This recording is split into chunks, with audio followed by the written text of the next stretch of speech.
Welcome to Say It With Love, where hearts grow and love heals. When everything looks good from outside, but inside there's fracture, there's coldness, there's distance. This is about your relationship. If you're sitting there today and your relationship does not feel as good as you have portrayed it to be, or as good as it appears to others, hang in tight. Let's have a conversation. Because many people struggles with this simple thing when it comes to relationship. We want something best. We want to experience the best there is about love. And in today's world where you have social medias and everything else that teaches us or demonstrate to us what it feels to be in love or what it feels to experience love, most people, that is just a TV story. But yet it is something that you want to experience. What does it feel to be? It's like seeing somebody eating a particular food and the way they chew, the way the expression they bring out, and you're like, wow, I would love to taste that food. It tastes so good. You haven't even ate it. Maybe you don't even know what it is, but it looks so tasteful. Marketing companies and everything else have done so much good work in allowing us or inviting us into the world of the product they sell. And we see ourselves walking, dressing, consuming the very product, and we become loyal customer over time. And so is true about love. Love is the most beautiful thing we can experience because suddenly when you are in it, you are allowing yourself to be you, but at the highest level, without measurement, without judgment, without performance. When any of those things exist in your love, then it comes to this very moment where everything else looks good from outside, but inside it is shattered. Inside it feels empty. Inside it feels there is a vacuum. A woman came to me and she had similar situation. After 2 years of struggling in her marriage, it was a time where she felt like it's over. Even though outside she went to church, they held hands, the husband did all the things that is required to be done in a community. And he was a pillar in the church, even given a deacon titleship. So, from the eyes of those who saw them, they were put together. Occasionally, she tells me that where the pressure is when you hear the pastor and the prophet when talking about those couple, and they were the couple they will be referenced to in churches when in certain sermons. And other women will come to her and say, man, you have a wonderful man. But inside, she didn't feel wonderful. Inside, she didn't feel that woman that the pastor referenced, that couple that the pastor talked about. I don't know. I want you to take a moment and ask yourself at this very moment as you're listening to this, are you in that journey? Are you in that place in your relationship? Because if you are, that which you're experiencing is what I call a lemonade. I will explain a little bit. We have this analogy or saying in our society where I say, life gives you lemon, make lemonade. And it's a beautiful metaphor that, you know what, take lemons and make lemonade. And we drink lemonade. Almost every person, probably in the Western world, especially in the United States, have consumed some form of a lemonade. In an essence, something sour, bitter was taken and other things were added to sugarcoat the bitterness and give it sweetness into it. That's all there is. And it's a beautiful metaphor when it comes to life. Take that which is bad, make it good. So you are taking the bad thing and sugarcoat it. And I've come with this statement that is gone wild viral. I say it when you get a lemon, life gives you lemons, sell the lemons. And I have several comments, and that's why this video was created for that reason. because a lot of people say, I mean, I did it to create controversy, but I had an intention behind it. And what I just described there, this woman, when she came to me, she was drinking a lemonade. It looks sweet on the outside, but there's a bitterness that lies underneath it. So you can do some of the lemonade are a little bit bitter, some with a lot of sugars, they kind of dim down that or tone down the bitterness. And most of you have done this in your relationship in so many ways and so creative. And some of it you didn't do it intentionally. It's just your mind kind of was very creative in protecting you. Similar, a different situation, another woman. And I just want to demonstrate this how we make lemonade out of lemons. She told me that they've been married for 15 years. They have one son. In those 15 years, he have always verbally abused her. And for some reason, she said her family, in fact, kind of commend him for putting her in her place. She doesn't understand why, but that happens. So it was verbal words. I mean, it was verbal abuse, and eventually became physical abuse. And in fact, there were times they even fought, and she had to take a knife and stab her husband. Police came, of course, because of previous complaints. She claimed it was a self-defense, and she wasn't prosecuted as a result of that. They were separated for a brief moment. He came and apologized. They continued to live together. So lemons were created. There were lemons there. Life was giving her bitterness. But she decided she's going to keep the marriage. And my conversation have nothing to do about walking away from the marriage. But this is where she made lemonade. She settled with the circumstances. And how she settled it, she decided to cope it in a different way. So they separated. I mean, they started living in separate rooms. And eventually she started creating her room to be her apartment.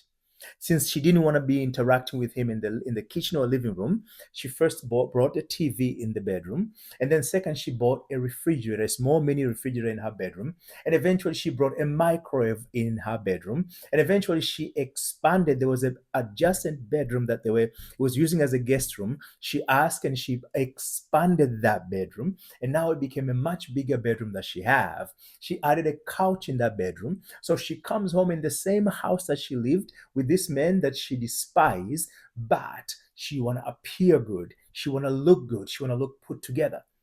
She did not have the courage to fix. So instead, she made a lemonade. Take the bitterness, add sugar into it, and it appears sweet, but the bitterness is still there.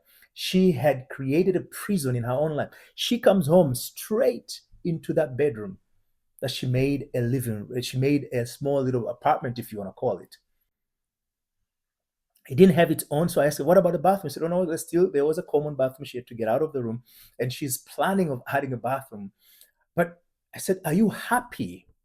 Are you comfortable? Is there peace in you? She said, none.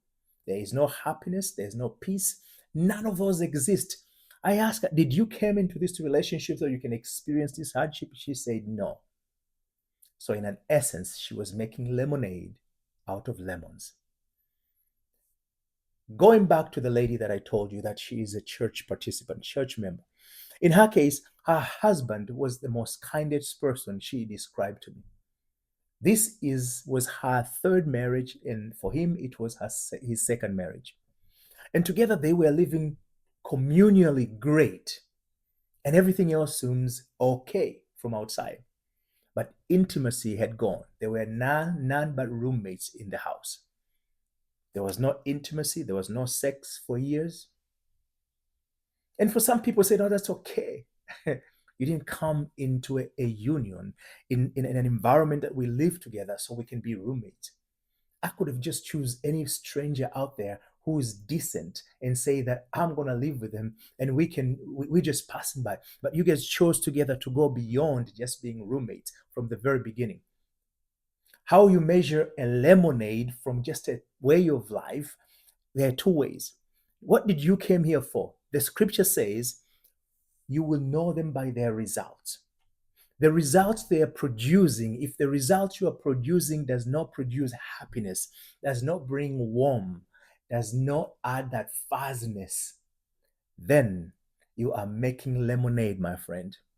I don't care how you give the name of it, no matter how you say, this is how life is, he is this, or she is this, I'm making it work. All of those are lemonades. We call it what we call. Because the reason if I can do that, it's challenging you not to walk away from the situation, but build something new out of what you have. Lemonade is creating the same thing, just making it look good. That's what lemonade is. Taking the same bitterness or sour and making it look good by adding sugar. You're sugarcoating your relationship. Is that which you came here for, to sugarcoat a relationship, or you come to live in a relationship that brings joy to you? The other day I was talking to, there was a guy, my wife used to have a property preservation business, and she used different subcontractors to do different things. And there's a guy, she called him Uncle. I wouldn't say his actual name, but she calls him Uncle so and so. But and I was just busy in my office, and he called her because he wanted she had called. There was a job that we had, and we were wondering if he's open to do it. And so when she called him, in because she called him, he didn't pick up, and he called back, and he was like explaining, he's like, the woman who giggles after every time she says about her husband's name. And I've never paid attention to that, so I looked and I'm like, oh, so you usually giggle? She's like, yeah, most of my workers call me a woman who giggles after her husband's name. I mean, she's like, I feel warmth when I'm talking about you, when I hear your name, there's a warm feeling that you bring to me. So therefore I giggle. That's her response. And I said, okay, for me, I smile. That's what relationship is about. I'm not saying we don't have our own issues. We do. And we have to work through them each and every single time. We don't try to sugarcoat them. We don't add sugar and trying to make a lemon. No, no, we fix and overcome them. Problems come to us not because they're our enemies, not because the devil is coming to our relationship, not because God is testing us. None of those are nonsense, my friend. And I'm going to tell you like it is. I'm not going to sugarcoat it here because I want you to have the best experience in your relationship ever. And how you do so is actually hearing the truth and apply that truth so that you can transform your life into something meaningful. And in this particular case, this woman, she have it all together in terms of her relationship. She looks good. And the husband he helps her. He comes home sometimes if she's tired. He takes her car consistently, go for car wash. When he need oil change, he's always taking care of it. But on the background, he is not giving her the intimacy she's looking for. And in fact, at some point, she recognized that he was masturbating all the time. So he has the time to go in the bathroom, watch porn, and masturbate himself, but he's not willing to intimate with her. And when she confronted the issue, he said, what? I don't feel you attractive anymore. But I'm okay to be with you in this environment as my roommate. He didn't use those words, but he said, actually, I'm not feeling attractiveness towards you anymore. And she said, oh no, I'm ugly and all that stuff. When we were talking, I said, hold a second. She said she's not attractive to you. I said, so I asked her, I said, when was the last time you went and took care of yourself? Take care of your hair, you look good, you did your nails, you pamper yourself. When did you do that for yourself? She said, oh, it's been, I can't even remember the last time I did that. I said, okay, let's do that first. Let's start with there. She went and bought some shorts. She went and did wax. She waxed her feet. She did her nails. She did her feet, and she did her hair. And in fact, she took a picture of what she did. And I'm like, I tell her, I said, you look beautiful. You go and showcase yourself and show your husband what you're made of. And she went home, and he wasn't home yet. That day she said she cooked the favorite meal, and he came home. He was busy eating. He enjoyed the meal, but didn't recognize that she have pampered herself. She looks different. And she was heartbroken. The next day she called me she's like, you can't believe he didn't even compliment me the way I did all these things. I said, because, and I gave you that opportunity because you came to me saying you are ugly and all of this stuff, and he doesn't feel attractive to you. Because you thought attractiveness is based on personal appearance. And that's why I gave you that tip so that I can show you that's not what attractiveness is. When he said that, he's actually struggling with his own inner recognition. He's in a conflicted moment, positioning of his life. In his mind, there's a conflict. And that conflict, he's projecting it to you. It's not like he's not wanting sex, he wants it. But he's faithful enough not to go and do it outside, but he still is unfaithful enough to do it masturbation as a form. It's the same form of unfaithfulness. Because you are doing something that other than what you guys two have agreed. You came into that union so that you can share one another and experience this amazing experience that we call sex together or lovemaking. But for him to deprive her of, he's being unfaithful of the union or the agreement they have made. It's not about marriage. We had an agree by coming together, this is what will come as a result of. So when you do something that it was set aside for us by yourself, you are actually being unfaithful to our agreement, not to me as a person, but to the agreement we've made. So the thing I walk her through, I said, the problem is he has his own problem and you have your own. So you guys are working under one roof, but you have your own pattern, the way of thinking and feeling.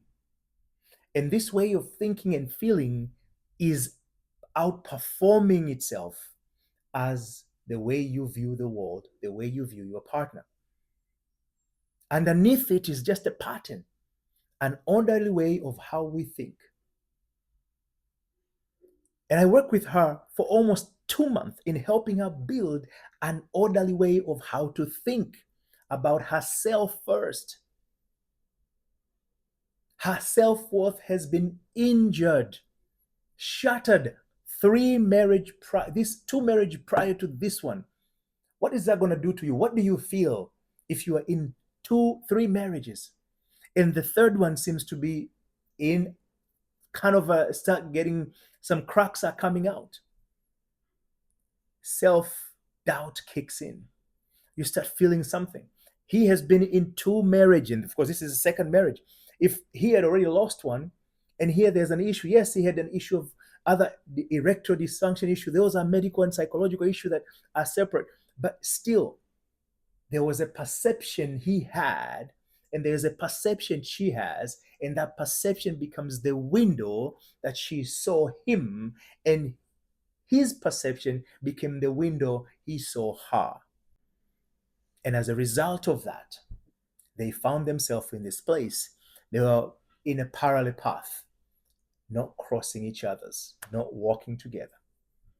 But when she started learning how to change the language she speaks about herself, she started showing herself as she's able, she's beautiful, she's respected, and she exerts respect to others. She's loving. And she said, so she started listening to, I have this soundtrack that kind of go with these programs. And she's like, man, I am listening to this soundtrack and I'm lost. I'm deep baptized into them. To be baptized is to be immersed under. Most of you are being baptized by the wrong water every single day. You are immersed yourself in the negativity, in hate, in anger, in disappointment, in hurt. And out of it, you become. So here, Jesus was baptized under the water. And when he came out, when he was immersed in this glorious God, glorious presence, he was immersed, being recognized as the true Son of God. Whatever you are immersed yourself, you will emerge recognized as this thing that you immersed yourself into. So if you're immersing yourself in these issues of continuously complaining, thinking that you are nothing or your spouse is nothing, that's the thing you're immersed under. You're going to emerge out of it as such. And you're experiencing the relationship from that point of view. And she started that journey of immersing herself in goodness. Because as a woman, as a person, you are born, before even responsibility of womanhood, of a manhood came into your presence, you were inherent good. And God said he created everything, and he marveled after it and say it was good. So before all this responsibility ever came into your presence, you were already deemed to be good. You do not need to do anything more to become good, but you need to continue to exist in the goodness by expressing that goodness outside of you, not that which you see out of you. That which is inside of you, and not that which you drive from inside of you, outside of you. And she walked in this journey for a period of time, and not long she started feeling it. He started changing. And in fact, at one point, he came to her and said, whatever you are learning, keep doing it, because I am loving it, and I am falling in love with you little by little every day. That's how you transform yourself. You don't transform yourself by yelling, by continuing to immerse on the mess that you have, the lemonade that you keep drinking. Sell the lemons, walk away from the lemons, as Jesus said. He told that the rich young ruler, sell all that you have. Follow me. Follow that which serves you, that which gives you joy, that which will redeem you from the predicament, from the sourness you're experiencing today. The choice is yours, and the moment have come. Either you choose to redeem yourself. To redeem yourself is to immerse yourself in the truth that will elevate your identity, your viewpoint, the way you see your spouse as you see yourself. Because in the scriptures, we learn one thing that is crucial. And it is said that the children of Israel saw themselves as grasshoppers, and so they became in their eyes. I want to leave you with this question. What are you seeing yourself? Are you seeing yourself as a person who's worthy of love, or a person who love is questionable? Are you seeing yourself as a person who's respected?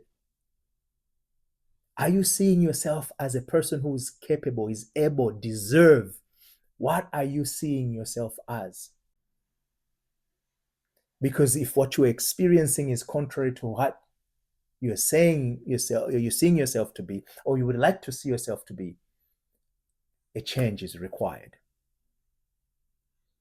If this video, this conversation hits home, subscribe for more information like this so that you can continue to improve the journey you're taking.